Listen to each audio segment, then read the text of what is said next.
दिल्ली में श्रद्धा, एक विधर्मी दूसरे धर्म के व्यक्ति आफताब जिसका नाम था, उससे उसने प्रेम किया। और पता है क्या दुर्दशा हुई?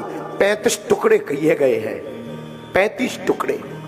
मैं प्रार्थना करूंगा स्वधर्मे निधनम श्रेया पर धर्मो भयावहा। इसलिए तो हम कहते हैं अब ऐसे लोगों से बचने के लिए हिंदुओं को एक होना पड़ेगा, बहुत जरूरी है। हम सनातनी हिंदू हैं, हमारे अंदर हिंदू का खून है। हम जब तक जिएंगे तब तक सनातन एकता के लिए बोलते जिएंगे, तब तक सनातन की बात करते थे, करते रहेंगे। और अब हिंदुओं की बहनों को जगना पड़ेगा।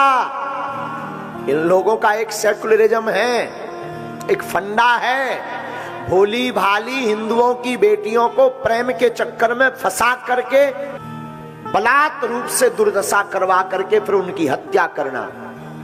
कितनों की नहीं हुई? ये कोई नया कांड नहीं है, कितनों की नहीं हुई।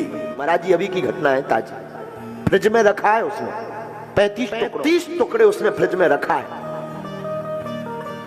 और वो फेंक के चला भी जाता, रोज एक एक टुकड़ा फेंक रहा था, मुंबई भी भाग जाता और शायद हमारी श्रद्धा गुमनामी के उसमें भग जाती। लेकिन ईश्वर की कृपा थी, हिंदुओं को जगाने के, हिंदुओं को बताने के लिए कि मेरी बहनों तुम मर जाना, भूल करके भी दूसरे धर्म के व्यक्ति के ऊपर भरोसा मत करना। हम किसी धर्म के विरोधी नहीं है, पर सनातन के कट्टर हैं। तुम विवाह करना भी तो सनातनी से प्रेम करना, कम से कम वो मस्तक पर तिलक, गले में माला लगाए हो, ऐसे सनातनी से प्रेम करना, विवाह करना।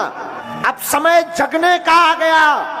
और भारत, इस वीडियो को हम कहेंगे जरूर जन जन तक पहुंचाना।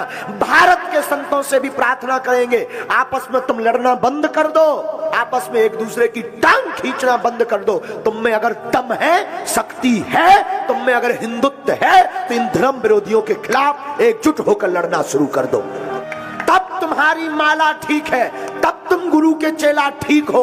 आपस में लड़ करके सनातन को मत डुबाओ प्लीज, प्रार्थना है। लड़ना तो इन विरोधियों के खिलाफ अब एक हो जाओ।